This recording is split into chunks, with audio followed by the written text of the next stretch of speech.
Memory: How to Develop, Train, and Use It by William Walker Atkinson. Chapter 1. Memory: Its Importance.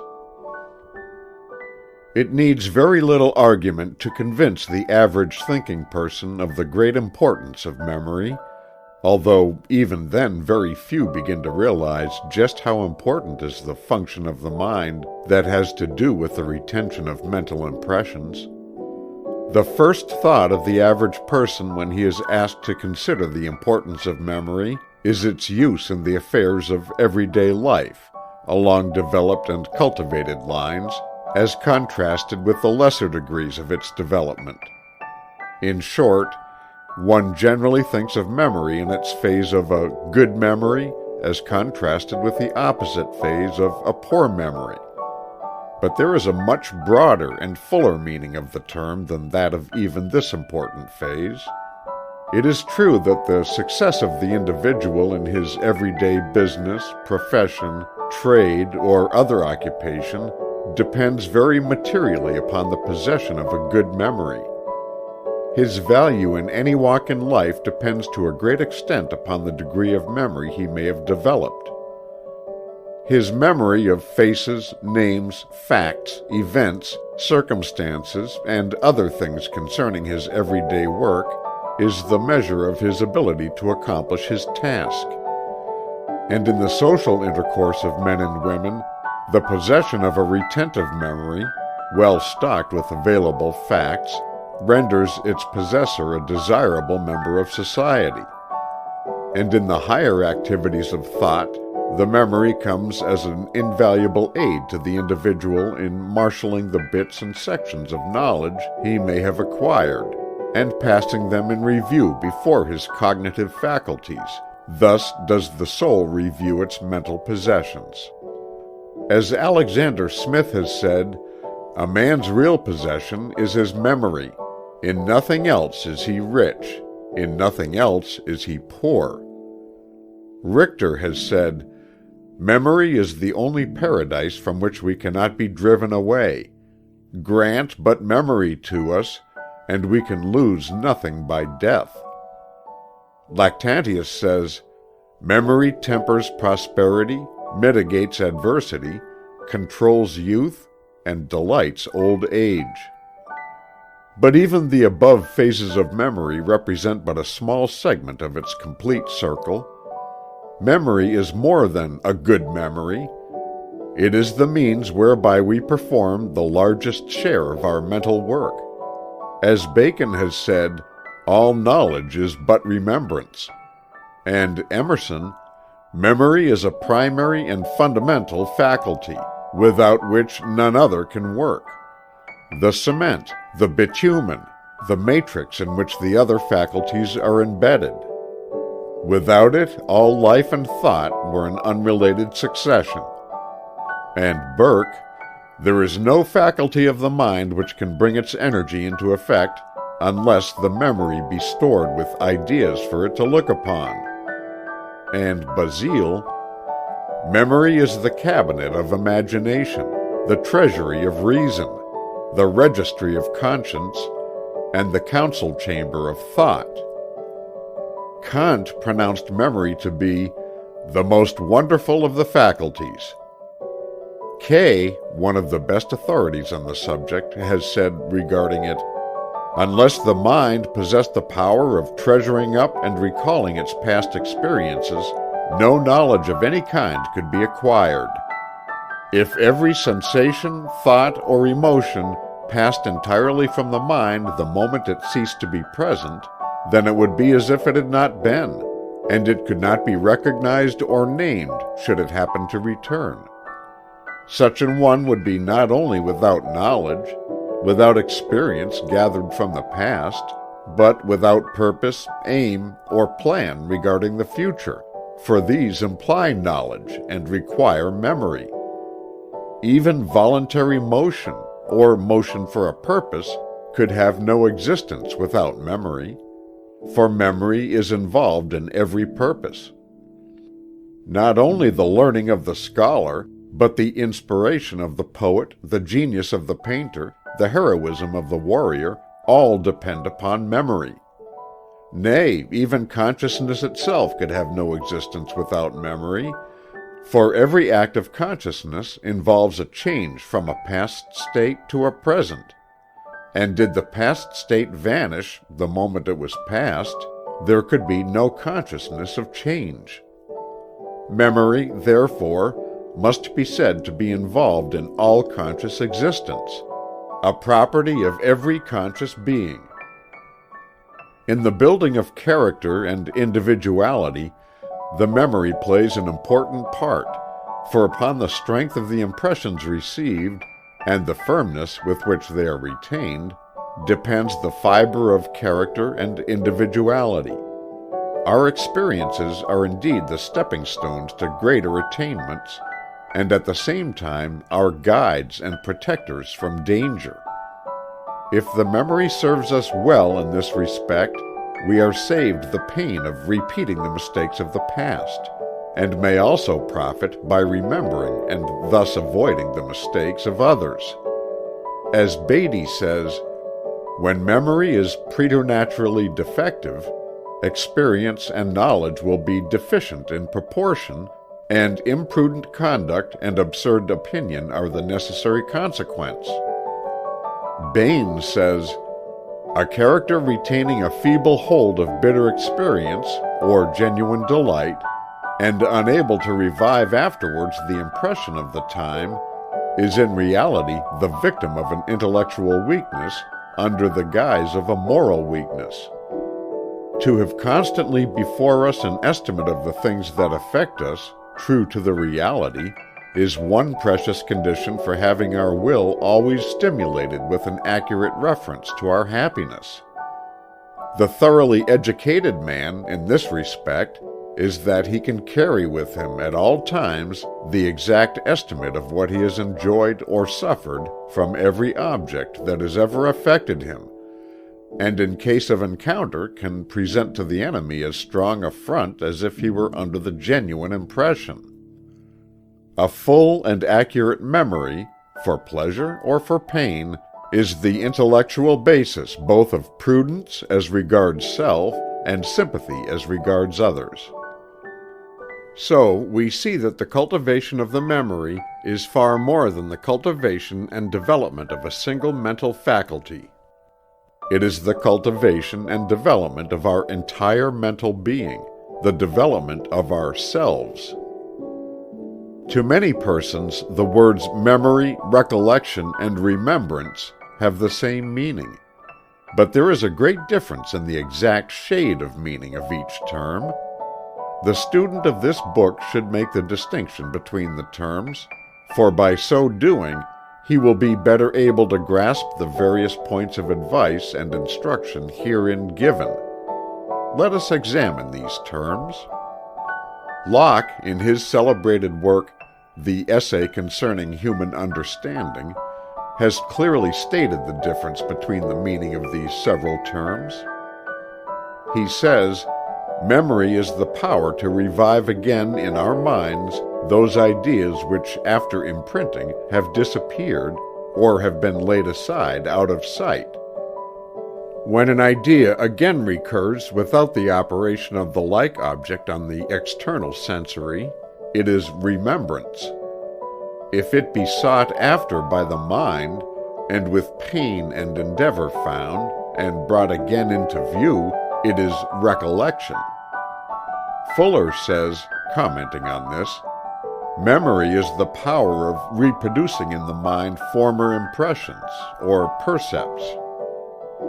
Remembrance and recollection are the exercise of that power, the former being involuntary or spontaneous, the latter volitional.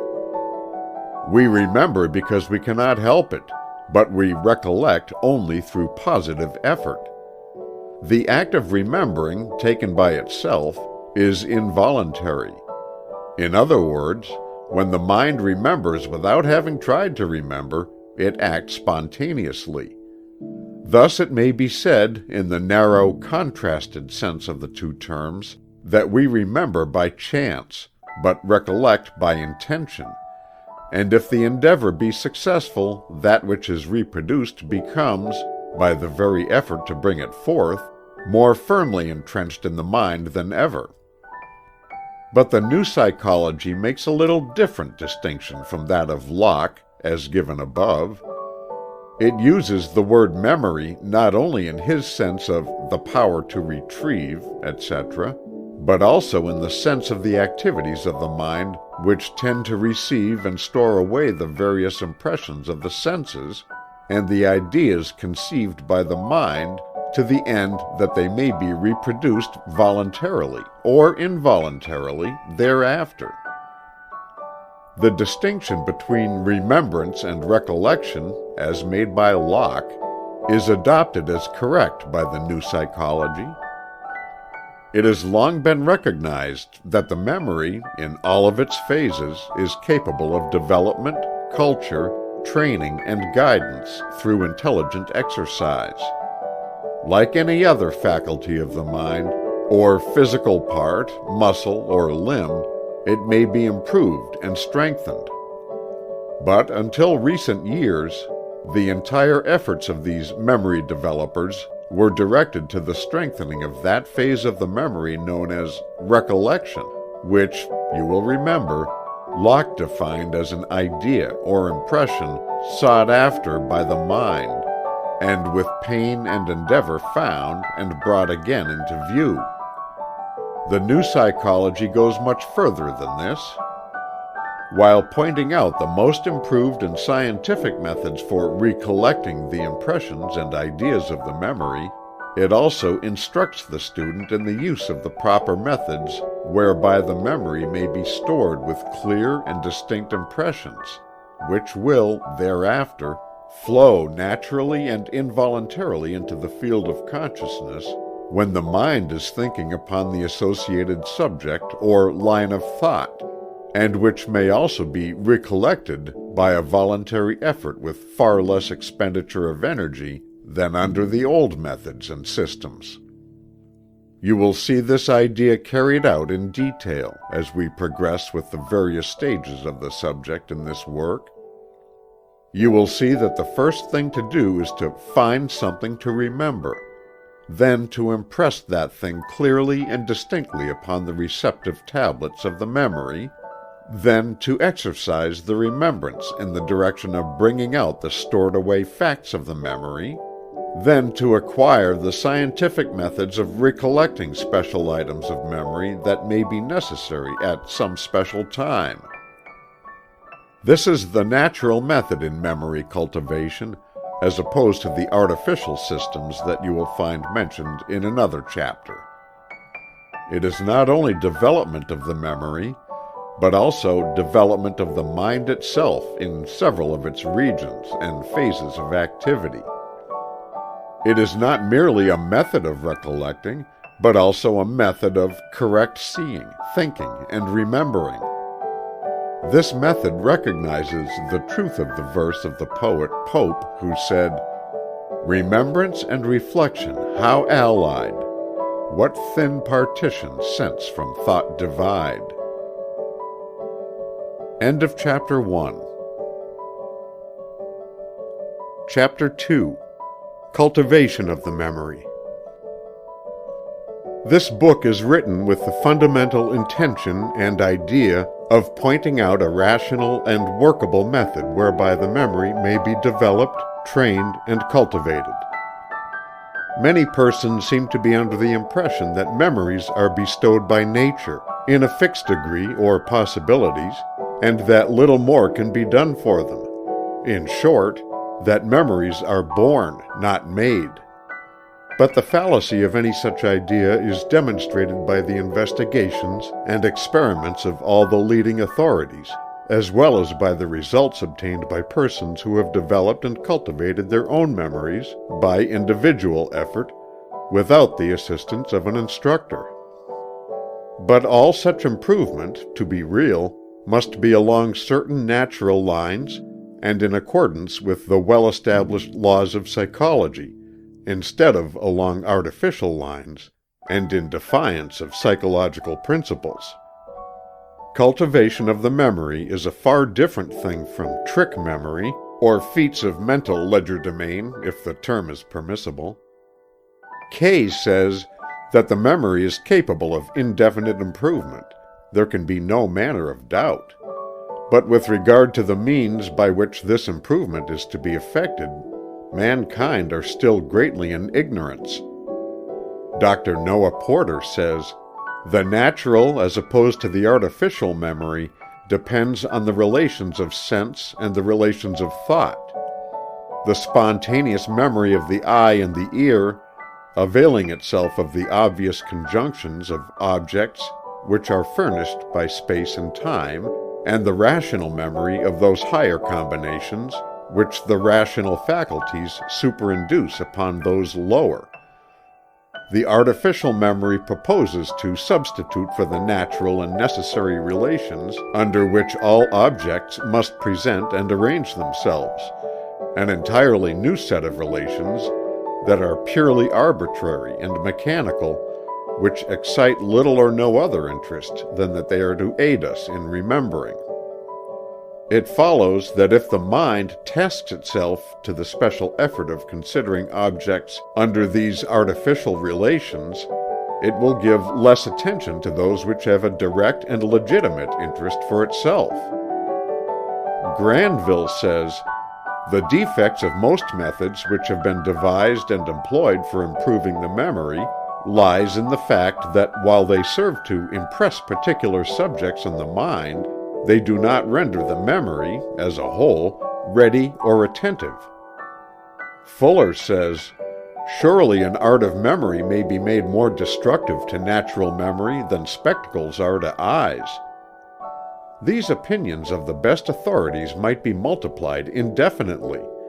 The consensus of the best opinion is decidedly against the artificial systems and in favor of the natural ones. Natural systems of memory culture are based upon the fundamental conception so well expressed by Helvetius several centuries ago when he said, "The extent of the memory depends, first, on the daily use we make of it, secondly, upon the attention with which we consider the objects we would impress upon it, and thirdly, upon the order in which we range our ideas." This, then, is the list of the three essentials in the cultivation of the memory. 1. Use and exercise, review and practice. 2. Attention and interest. And 3. Intelligent association.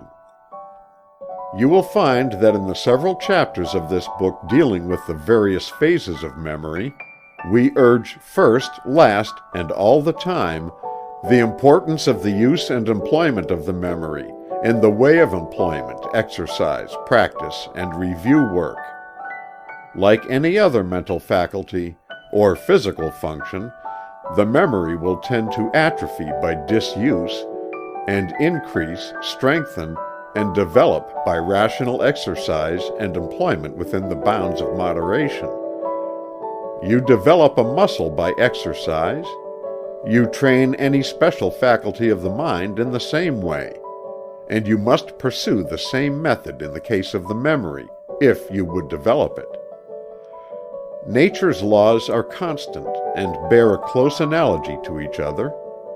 You will also notice the great stress that we lay upon the use of the faculty of attention accompanied by interest. By attention, you acquire the impressions that you file away in your mental record file of memory, and the degree of attention regulates the depth, clearness, and strength of the impression.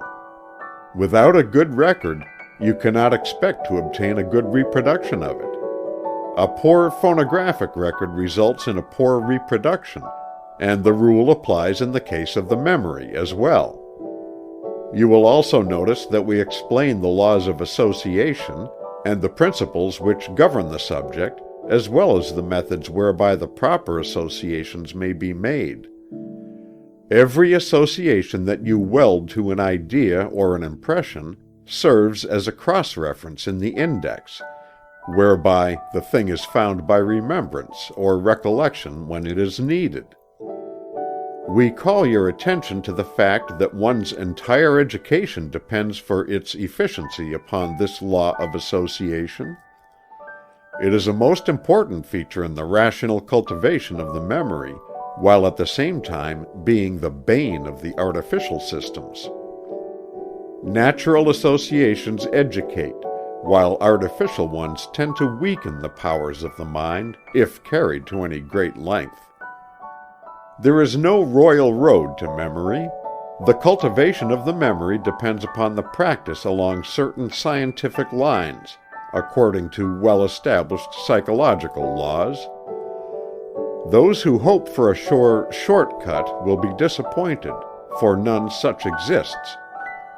As Halleck says, "The student ought not to be disappointed to find that memory is no exception to the rule of improvement by proper methodical and long-continued exercise.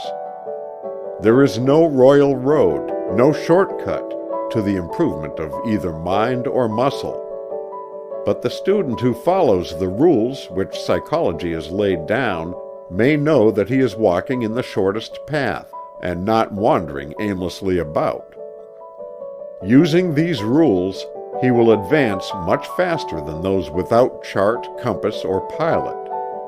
He will find mnemonics of extremely limited use. Improvement comes by orderly steps. Methods that dazzle at first sight never give solid results.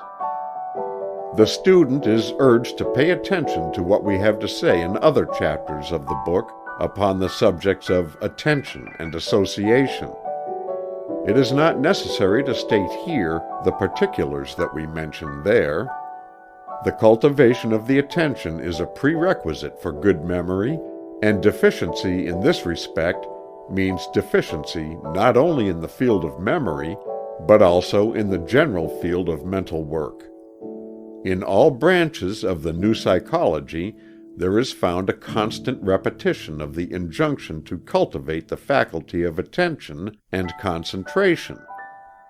Halleck says, "Haziness of perception lies at the root of many a bad memory.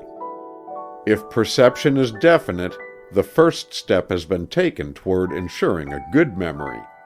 If the first impression is vivid, its effect upon the brain cells is more lasting. All persons ought to practice their visualizing power. This will react upon perception and make it more definite. Visualizing will also form a brain habit of remembering things pictorially, and hence more exactly.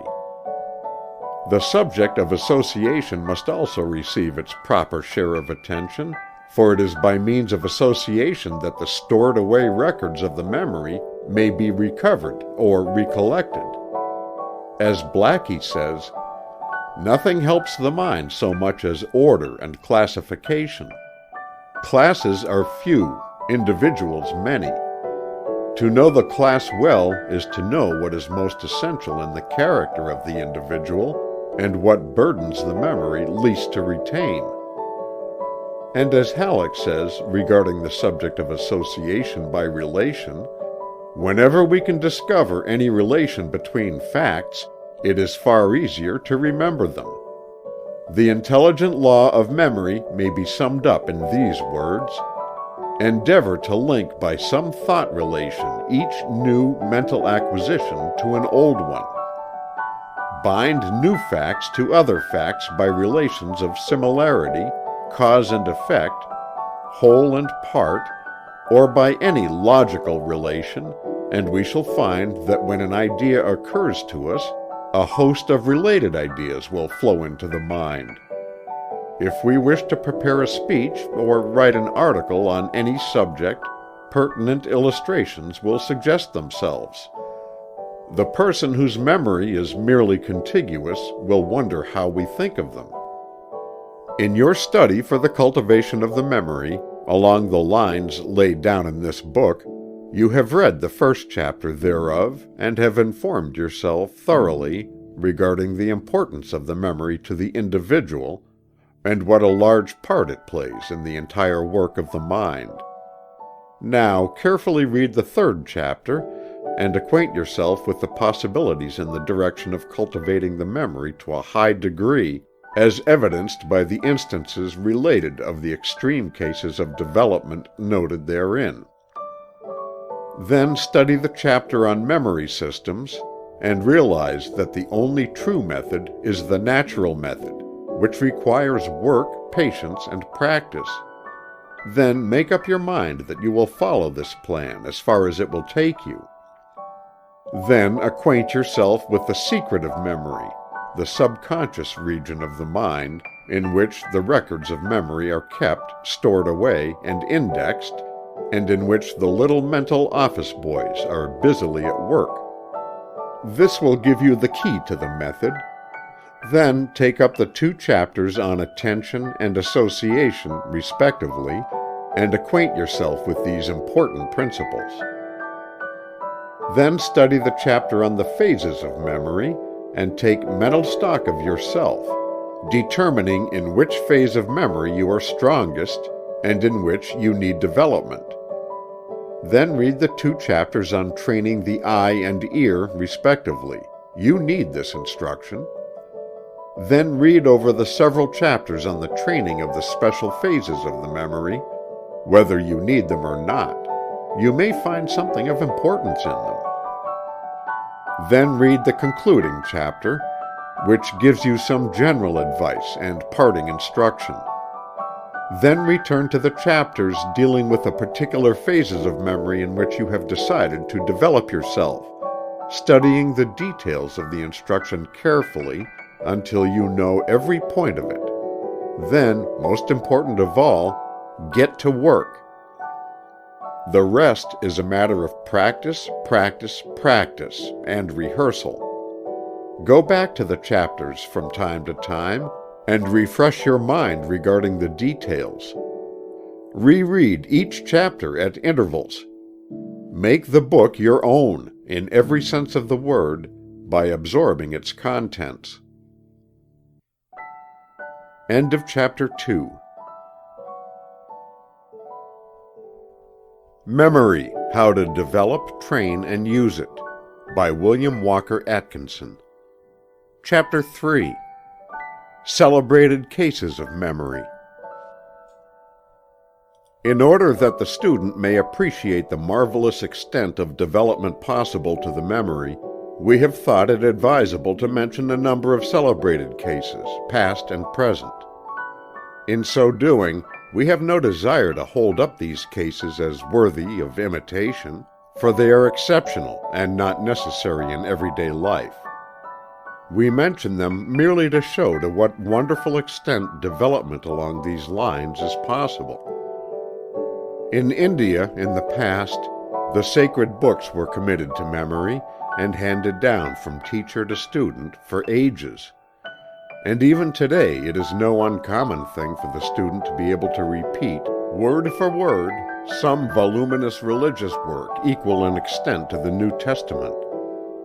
Max Muller states that the entire text and glossary of Panini's Sanskrit grammar, equal in extent to the entire Bible, were handed down orally for several centuries before being committed to writing. There are Brahmins today who have committed to memory, and who can repeat at will, the entire collection of religious poems known as the Mahabharata, consisting of over 300,000 slokas, or verses.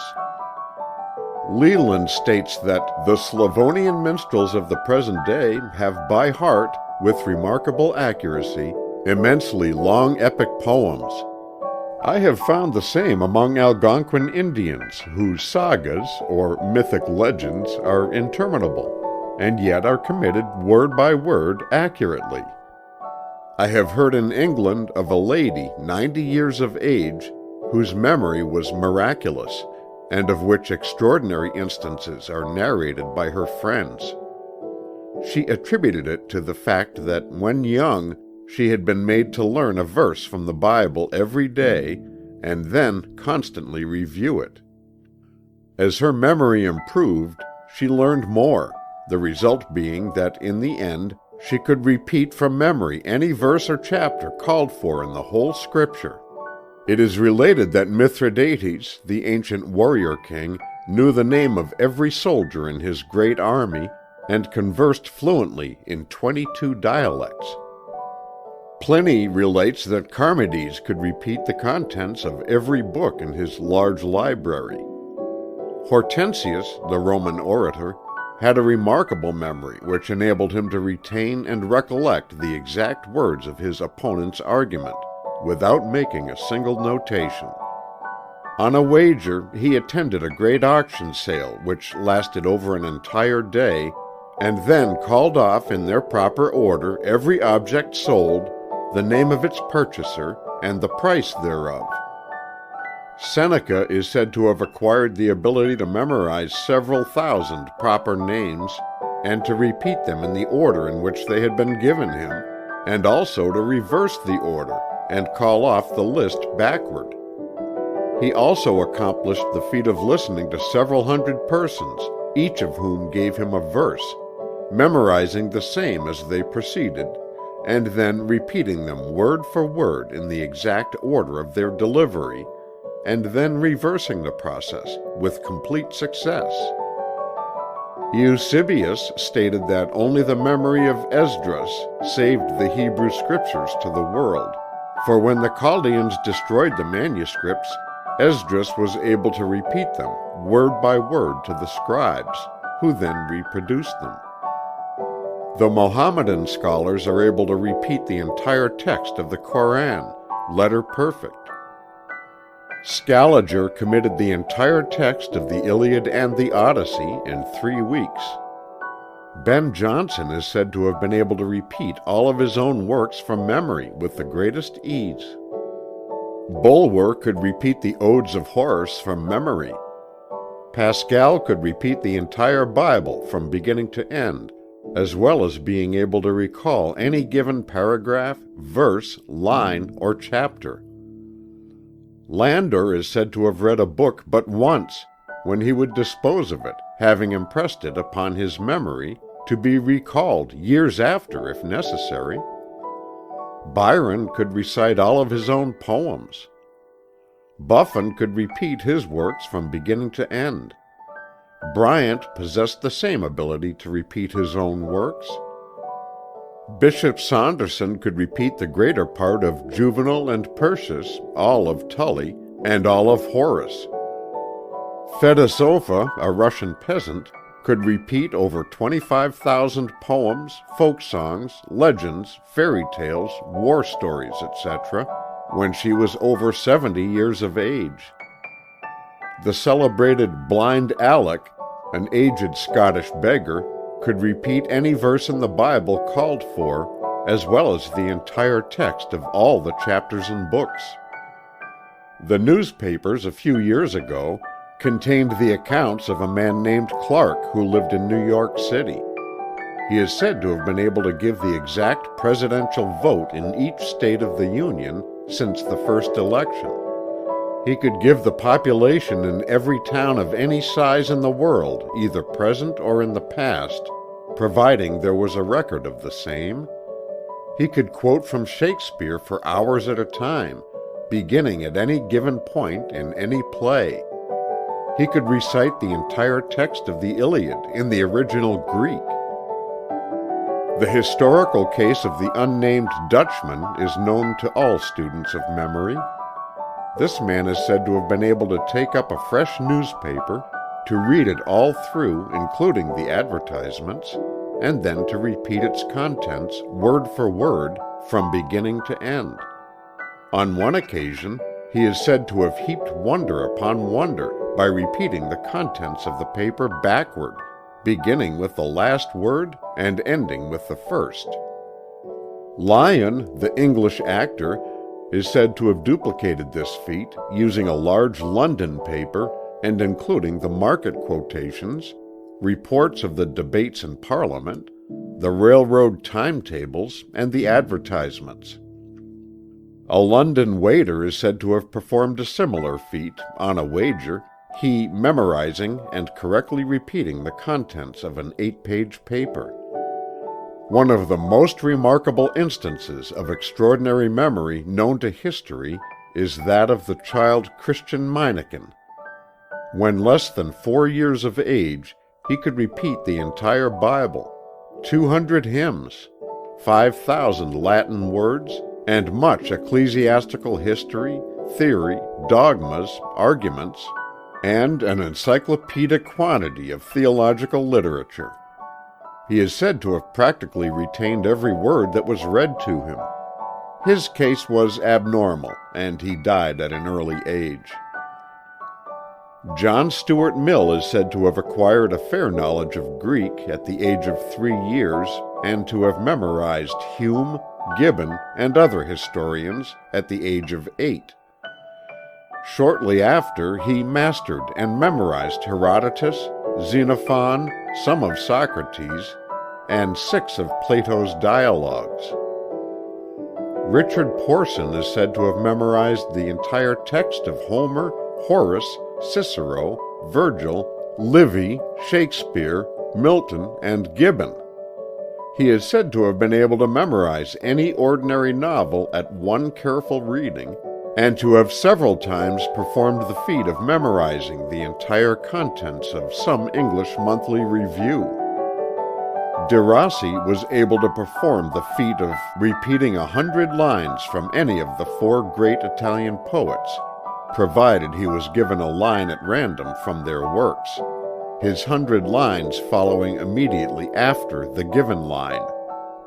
Of course, this feat required the memorizing of the entire works of those poets, and the ability to take up the repetition from any given point, the latter feature being as remarkable as the former. There have been cases of printers being able to repeat, word for word, books of which they had set the type. Professor Lawson was able to teach his classes of the Scriptures without referring to the book. He claimed that if the entire stock of Bibles were to be destroyed, he could restore the book entire from his memory. Reverend Thomas Fuller is said to have been able to walk down a long London street, reading the names of the signs on both sides, then recalling them in the order in which they had been seen, and then by reversing the order. There are many cases on record of persons who memorized the words of every known tongue of civilization, as well as a great number of dialects, languages, and tongues of savage races. Bossuet had memorized the entire Bible, and Homer, Horace, and Virgil beside. Niebuhr, the historian, was once employed in a government office, the records of which were destroyed. He, thereupon, restored the entire contents of the book of records which he had written, all from his memory. Asa Gray knew the names of 10,000 plants. Milton had a vocabulary of 20,000 words, and Shakespeare one of 25,000. Cuvier and Agassiz are said to have memorized lists of several thousand species and varieties of animals. Magliabechi, the librarian of Florence, is said to have known the location of every volume in the large library of which he was in charge, and the complete list of works along certain lines in all the other great libraries. He once claimed that he was able to repeat titles of over 500,000 of books in many languages and upon many subjects. In nearly every walk of life are to be found persons with memories wonderfully developed along the lines of their particular occupation. Librarians possess this faculty to an unusual degree. Skilled workers in the finer lines of manufacture also manifest a wonderful memory for the tiny parts of the manufactured article, etc. Bank officers have a wonderful memory for names and faces. Some lawyers are able to recall cases quoted in the authorities, years after they have read them. Perhaps the most common and yet the most remarkable instances of memorizing in one's daily work is to be found in the cases of the theatrical profession. In some cases, members of stock company must not only be able to repeat the lines of the play they are engaged in acting at the time, but also the one that they are rehearsing for the following week, and possibly the one for the second week. And in repertoire companies, the actors are required to be letter perfect in a dozen or more plays. Surely a wonderful feat, and yet one so common that no notice is given to it. In some of the celebrated cases, the degree of recollection manifested is undoubtedly abnormal, but in the majority of the cases, it may be seen that the result has been obtained only by the use of natural methods and persistent exercise. That wonderful memories may be acquired by anyone who will devote to the task patience, time, and work is a fact generally acknowledged by all students of the subject. It is not a gift, but something to be won by effort and work along scientific lines. End of Chapter 3. Memory: How to Develop, Train, and Use It by William Walker Atkinson. Chapter 4. Memory Systems. The subject of memory development is not a new one by any means. For 2,000 years at least, there has been much thought devoted to the subject. Many books written thereupon, and many methods or systems invented, the purpose of which has been the artificial training of the memory. Instead of endeavoring to develop the memory by scientific training and rational practice and exercise along natural lines, there seems to have always been an idea that one could improve on nature's methods, and that a plan might be devised by the use of some trick the memory might be taught to give up her hidden treasures.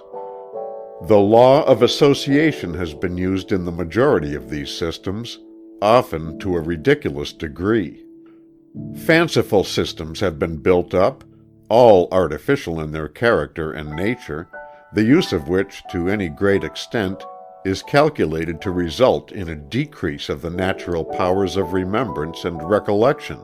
Just as in the case of natural aids to the physical system, there is always found a decrease in the natural powers. Nature prefers to do her own work, unaided. She may be trained, led, directed, and harnessed, but she insists upon doing the work herself, or dropping the task. The principle of association is an important one, and forms a part of natural memory training, and should be so used. But when pressed into service in many of the artificial systems, the result is the erection of a complex and unnatural mental mechanism, which is no more an improvement upon the natural methods than a wooden leg is an improvement upon the original limb. There are many points in some of these systems which may be employed to advantage in natural memory training by divorcing them from their fantastic rules and complex arrangement. We ask you to run over the list of the principal systems with us, that you may discard the useless material by recognizing it as such, and cull the valuable for your own use. The ancient Greeks were fond of memory systems. Simonides, the Greek poet who lived about 500 BC, was one of the early authorities, and his work has influenced nearly all of the many memory systems that have sprung up since that time. There is a romantic story connected with the foundation of his system. It is related that the poet was present at a large banquet attended by some of the principal men of the place. He was called out by a message from home and left before the close of the meal. Shortly after he left, the ceiling of the banquet hall fell upon the guests, killing all present in the room and mutilating their bodies so terribly that their friends were unable to recognize them. Simonides, having a well-developed memory for places and position, was able to recall the exact order in which each guest had been seated, and therefore was able to aid in the identification of the remains. This occurrence impressed him so forcibly that he devised a system of memory based upon the idea of position, which attained great popularity in Greece, and the leading writers of the day highly recommended it. The system of Simonides was based upon the idea of position. It was known as the topical system. His students were taught to picture in the mind a large building divided into sections, and then into rooms, halls, etc. The thing to be remembered was visualized as occupying some certain space or place in that building, the grouping being made according to association and resemblance. When one wished to recall the things to consciousness, all that was necessary was to visualize the mental building and then take an imaginary trip from room to room, calling off the various things as they had been placed. The Greeks thought very highly of this plan, and many variations of it were employed.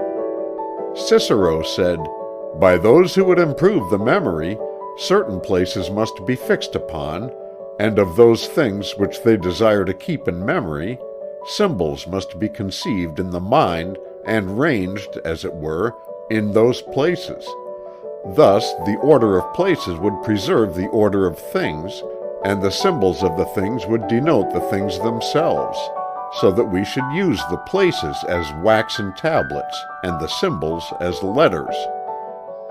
Quintilian advises students to fix in their minds places of the greatest possible extent, diversified by considerable variety, such as a large house, for example, divided into many apartments. Whatever is remarkable in it is carefully impressed on the mind, so that the thought may run over every part of it without hesitation or delay. Places we must have, either fancied or selected, and images or symbols which we may invent at pleasure. These symbols are marks by which we may distinguish the particulars which we have to get by heart. Many modern systems have been erected upon the foundation of Simonides, and in some of which cases students have been charged high prices for the secret. The following outline given by K gives the secret of many a high-priced system of this class. Select a number of rooms and divide the walls and floor of each, in imagination, into 9 equal parts or squares, 3 in a row. On the front wall, that opposite the entrance, of the first room, are the units. On the right-hand wall, the tens. On the left hand, the 20s. On the fourth wall, the 30s, and on the floor, the 40s. Numbers 10, 20, 30, and 40 each find a place on the roof above their respective walls, while 50 occupies the center of the room.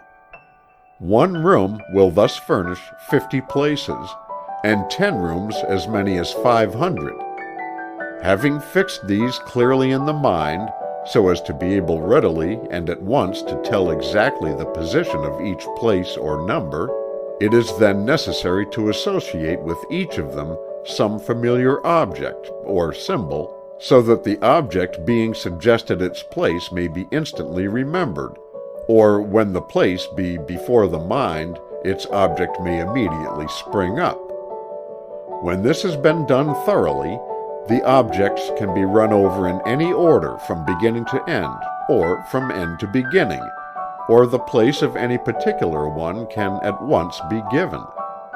All that is further necessary is to associate the ideas we wish to remember with the objects in the various places, by which means they are easily remembered and can be gone over in any order.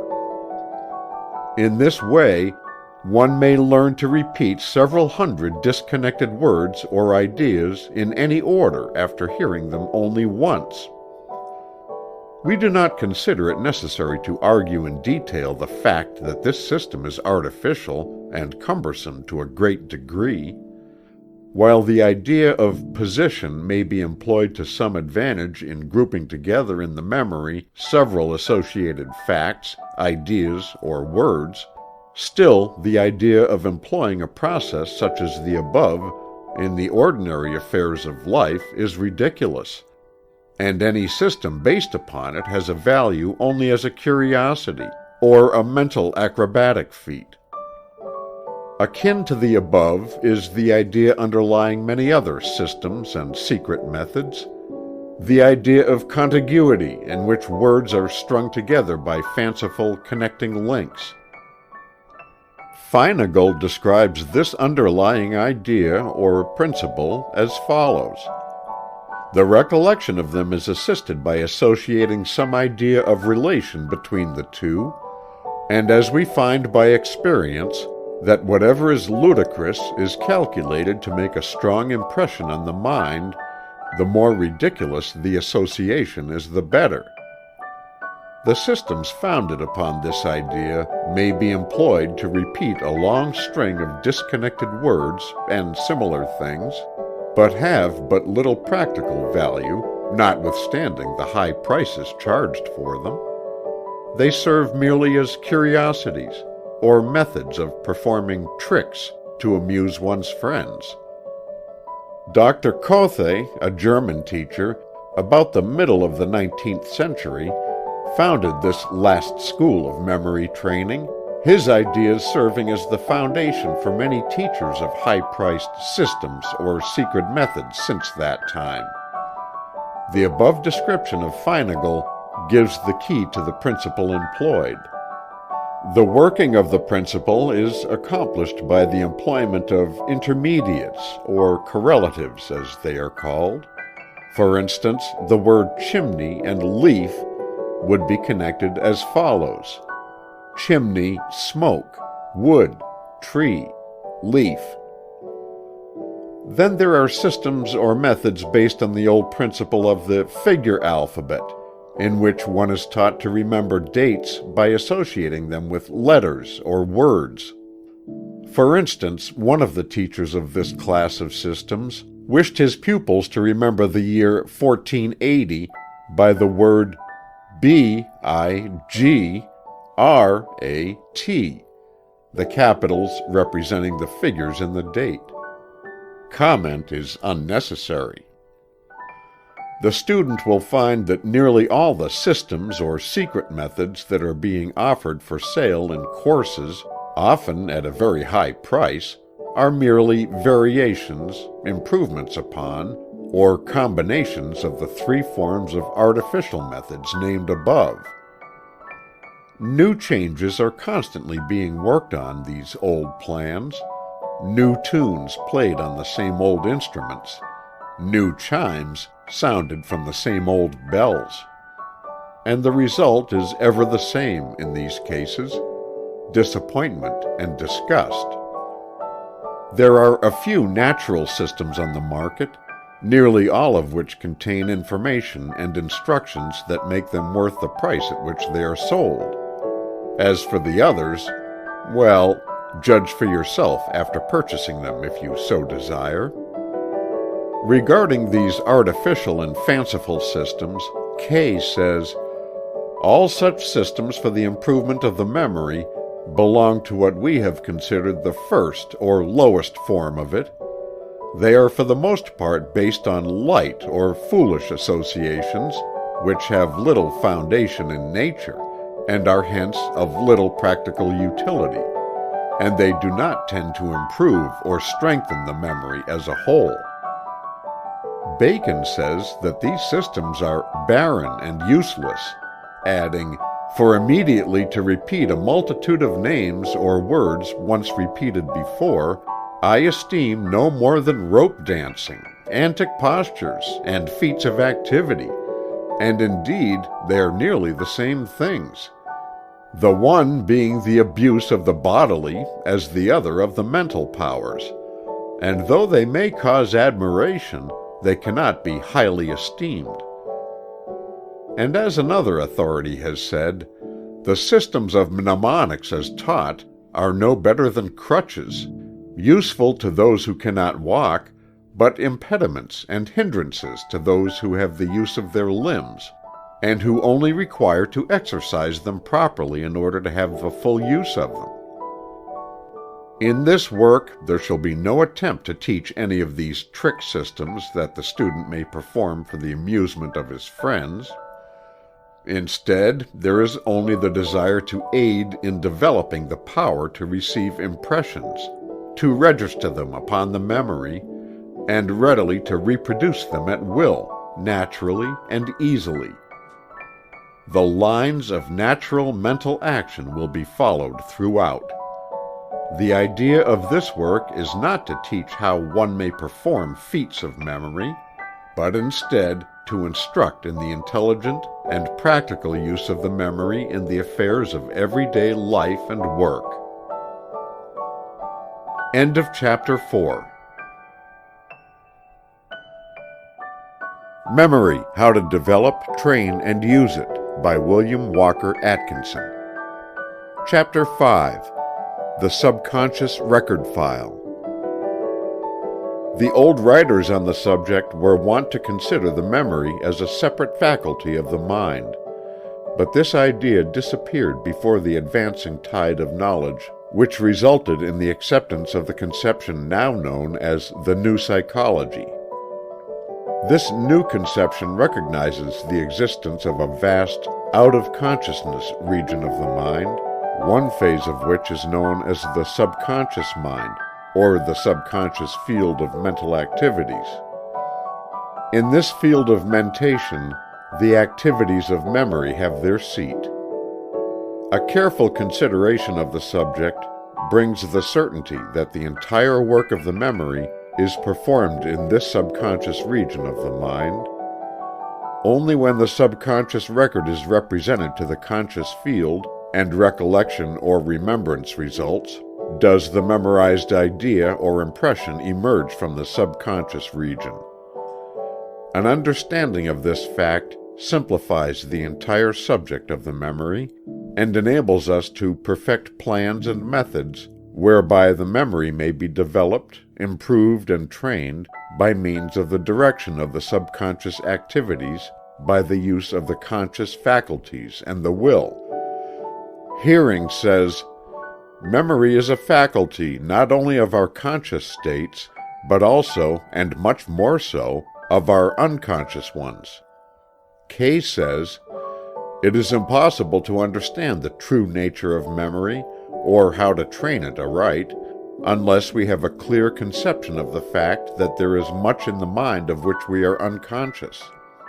The highest form of memory, as of all mental powers, is the unconscious, when what we wish to recall comes to us spontaneously, without any conscious thought or search for it.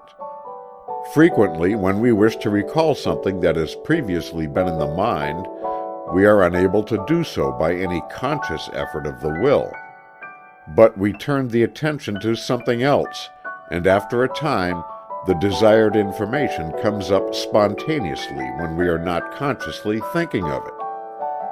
Carpenter says, "There is the working of a mechanism beneath the consciousness which, when once set going, runs on of itself, and which is more likely to evolve the desired result when the conscious activity of the mind is exerted in a direction altogether different.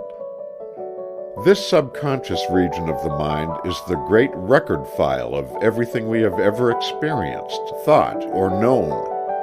Everything is recorded there. The best authorities now generally agree that there is no such thing as an absolute forgetting of even the most minute impression, notwithstanding the fact that we may be unable to recollect or remember it, owing to its faintness or lack of associated indexing. It is held that everything is to be found in that subconscious index file, if we can only manage to find its place." Kay says, "In like manner, we believe that every impression or thought that has once before consciousness remains ever afterward impressed upon the mind. It may never again come up before consciousness, but it will doubtless remain in that vast ultra-conscious region of the mind, unconsciously molding and fashioning our subsequent thoughts and actions. It is only a small part of what exists in the mind that we are conscious of. There is always much that is known to be in the mind that exists in it unconsciously, and must be stored away somewhere. We may be able to recall it into consciousness when we wish to do so, but at other times the mind is unconscious of its existence.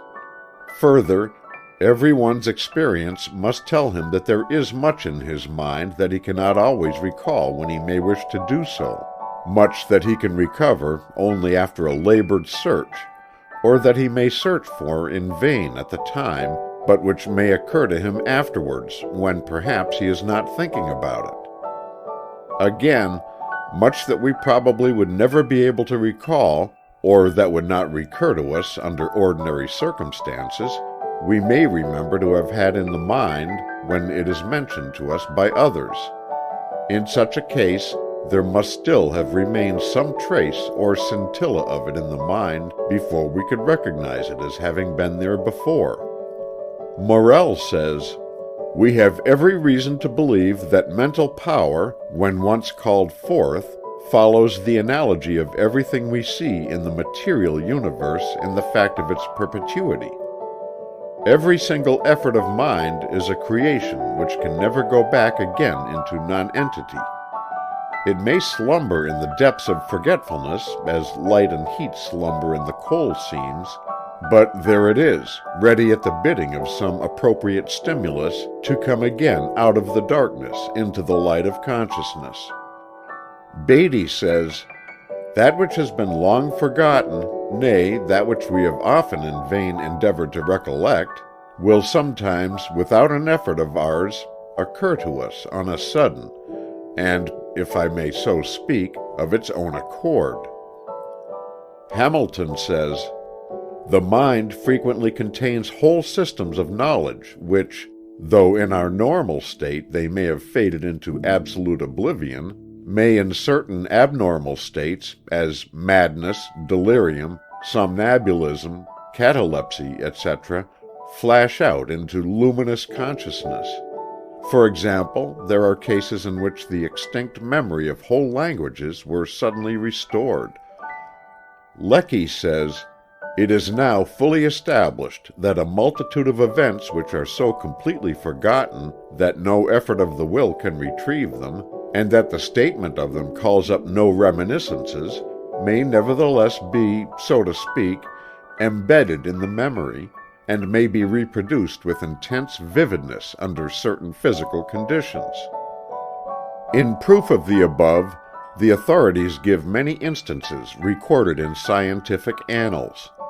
Coleridge relates the well-known case of the old woman who could neither read nor write, who, when in the delirium of fever, incessantly recited, in very pompous tones, long passages from the Latin, Greek, and Hebrew, with a distinct enunciation and precise rendition. Notes of her ravings were taken down by shorthand, and caused much wonderment, until it was afterwards found that in her youth she had been employed as a servant in the house of a clergyman, who was in the habit of walking up and down in his study, reading aloud from his favorite classical and religious writers.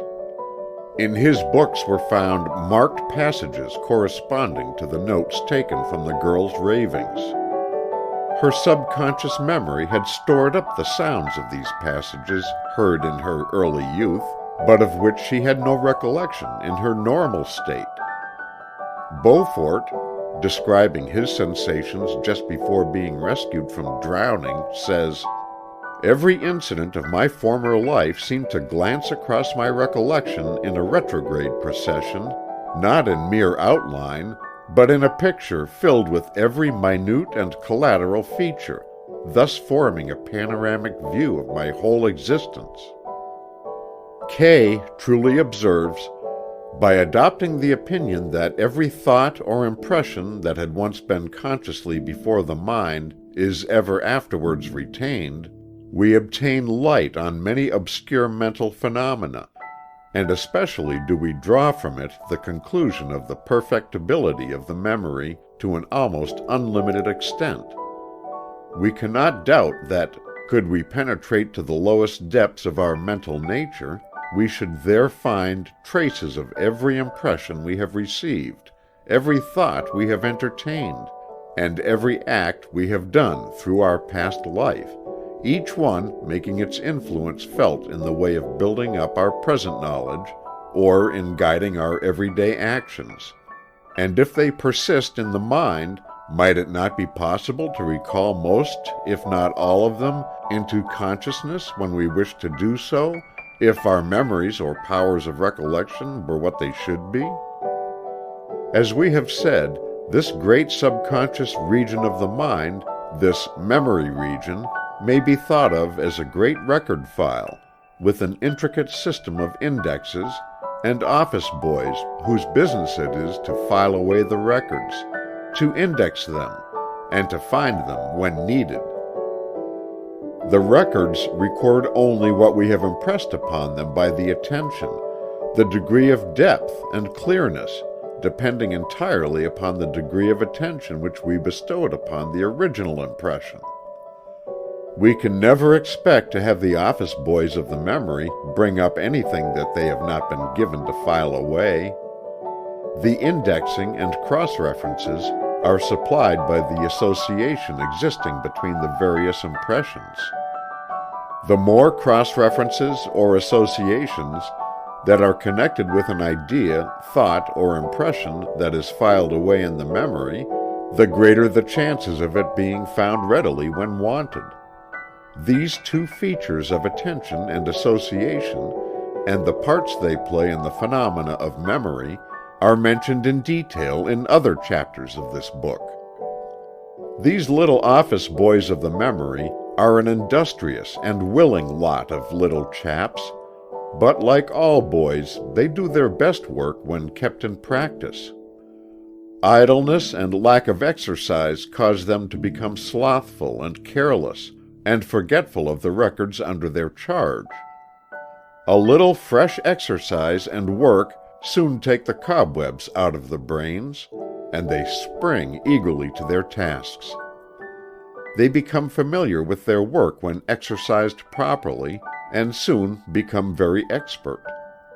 They have a tendency to remember on their own part, and when a certain record is called for, often they grow accustomed to its place, and can find it without referring to the indexes at all.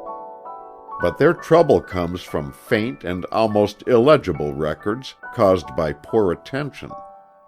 These they can scarcely decipher when they do succeed in finding them. Lack of proper indexing by associations causes them much worry and extra work, and sometimes they are unable to find the records at all from this neglect. Often, however, after they have told you that they cannot find a thing, and you have left the place in disgust, they will continue their search, and hours afterward will surprise you by handing you the desired idea or impression which they had found carelessly indexed or improperly filed away. In these chapters you will be helped, if you will carry in your mind these little office boys of the memory record file, and the hard work they have to do for you, much of which is made doubly burdensome by your own neglect and carelessness. Treat these little fellows right, and they will work overtime for you, willingly and joyfully. But they need your assistance and encouragement, and an occasional word of praise and commendation. End of chapter 5.